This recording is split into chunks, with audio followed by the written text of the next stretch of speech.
Honourable member for Timmins James Bay. Thank you, Mr. Speaker.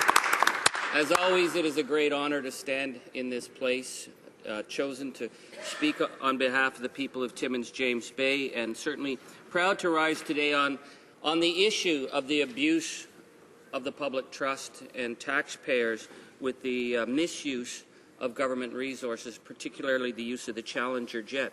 I want to say at the outset that I'll be sharing my time with the member for Portneuf, Jacques Cartier. I think, Mr. Speaker, this issue needs to be debated in the House because we see within this government the continual and deliberate blurring of the lines between the use of government resources that are meant to serve the people of Canada and the partisan narrow interests of the Conservative war machine. And whether it's the misuse of how they take government resources, the redrawing of the websites, that everything this government seems to be doing is taking public resources and turning it to the personal use of the party or their friends.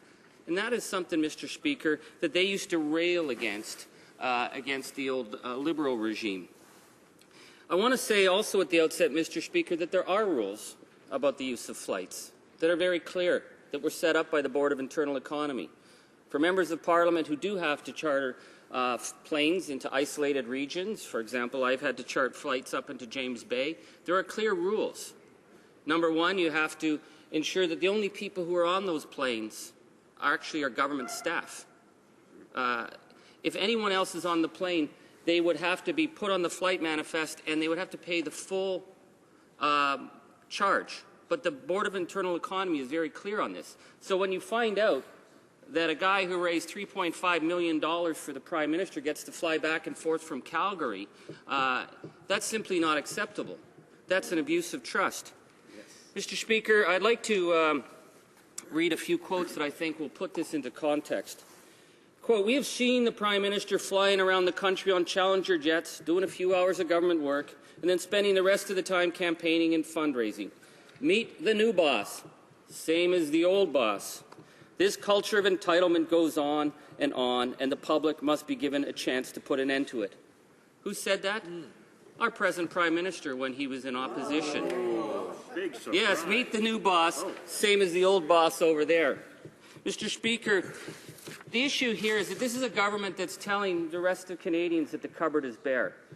And yet the Prime Minister can fly one of his buddies down to watch the New York Yankees at a ball game, where the Challenger jet costs taxpayers anywhere between $8,000 and $11,000 an hour to run. So when they're telling senior citizens in my riding that the cupboard is bare, while they're flying their friends to ball games, I would ask the Canadian people, do they think that's fair? Mr. Speaker, I think there's a number of people who've spoken up on this issue, and I'd like to quote them now. Give me some more quotes. Mr. Speaker, while Canadians are barely coping with higher gasoline prices, these ministers do not share such mundane concerns. They prefer going from Ottawa to Toronto aboard a luxury jet that costs $11,000 to operate. How can the Prime Minister justify such a waste of funds? Who said that? Oh, that's the present Minister of Employment and Social Development. Oh, God, Mr. Speaker. Now there's a few others that I think are, of course there's more. Mr. Speaker, if $1 million on airfare was not enough, it turns out through access to information that of the 141 flights taken on the Challenger between January and July, over $71,000 was spent on food. And that doesn't include the bar bill. That represents $508 per flight, just less than the monthly grocery bill for a Nova Scotia family of four. Who said that? How does the Prime Minister justify spending the equivalent of the cost of a monthly family grocery budget on food for one air flight? Just curious. what was on that menu. Now, do you know who that was? Who was that? Who was that? Well, that's the present Minister of Justice. Oh! Now, the present Minister of Justice, we all remember him when he was Minister of Defence. He's the man who ordered a search and rescue helicopter to pick him up from his hunt camp because he was too lazy to come out on his own. He used government resources of our military to fly him from his hunt camp. Now, what's he doing now? He had to get to dinner, though. Oh, he had to get to dinner. Yeah, he had the lobster dinner he had to go to. Now here's the man. He's Minister of Defence, and he's using taxpayers' resources to go into court to tell veterans of our country that this government has no obligation to them. Shame. I would ask you, Mr. Speaker, if you go and ask any Canadian on the street what they think of our obligation to veterans, they would say that it's shameful that they're using taxpayers' dollars to argue that they have no social contract with veterans. Yet, oh, he had a total social contract with the military when he needed to be picked up from his hunt camp to be flown to his lobster dinner. This is the kind of abuse, Mr. Speaker, that Canadians, oh, we've got lots of them. I've been holding this one back because it comes from one of the most quotable and most ridiculous members of Parliament that have ever sat in this House in the last 150 years. This should be good. Mr. Speaker, the minister has been in his post for 5 years, and yet the Sea Kings are no closer to being replaced. Instead, they're challengers jets to fly the Prime Minister around and his cabinet in luxury. Now, who said that? Who said that? Think, folks. He's asleep right now. It's the member for Calgary West. So, Mr. Speaker, we're having fun with this, but this isn't a funny issue, because this is about a contempt for the Canadian people. And I think, Mr. Speaker, that we have a Prime Minister who told Canadians in 2006 that he would clean up this culture of entitlement. Instead, his attitude was that he was going to clean up the Liberals. And once they were done, then him and his friends were going to be able to pork out at the trough. And that's not what Canadians voted for, Mr. Speaker. This isn't about to say that the Prime Minister shouldn't use the Challenger for security reasons, or the Prime Minister and his family, although I do note that the present Minister of Industry said, well, here's something the government can do. If the government wants to show confidence in the commercial airline industry, here's a suggestion.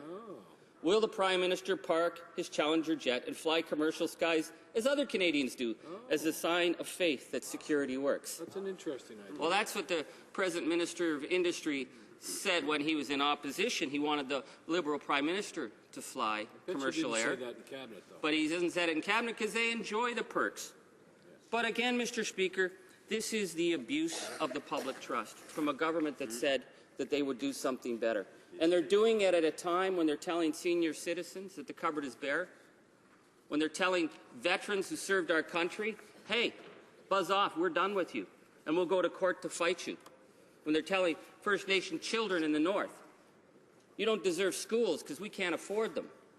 But when it comes to looking after our pals, this is all the money in the world. Speaking of which, Mr. Speaker, I want to go back to the Minister of Justice and his complaint about the cost of food.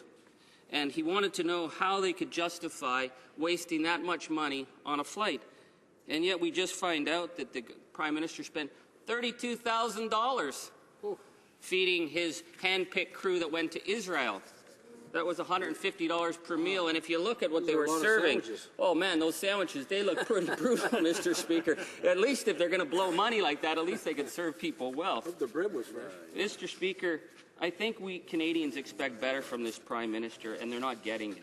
And this is why we brought this, and we're doing this in a nonpartisan manner. This is what the Conservative Party stood for. We're asking them to return to their roots. Perhaps they've forgotten where they come from. Perhaps they've forgotten how they used to be offended by the use of the taxpayers' dollars to help friends and insiders and buddies.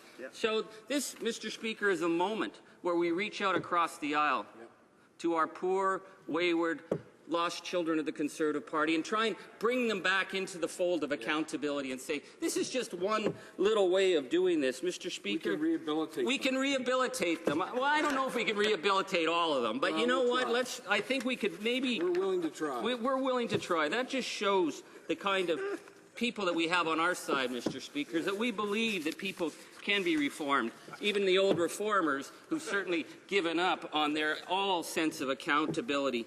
So, Mr. Speaker, we're asking for all party support on this. We're not saying the Prime Minister can't fly the Challenger. We're not saying that his family can't fly on it. But people who go out, bagmen and buddies, they have no business getting free and cheap flights on the taxpayers' dime. Let's have some rules. Let's follow the rules. Canadians follow the rules. It's time this government followed the rules. Hear, hear.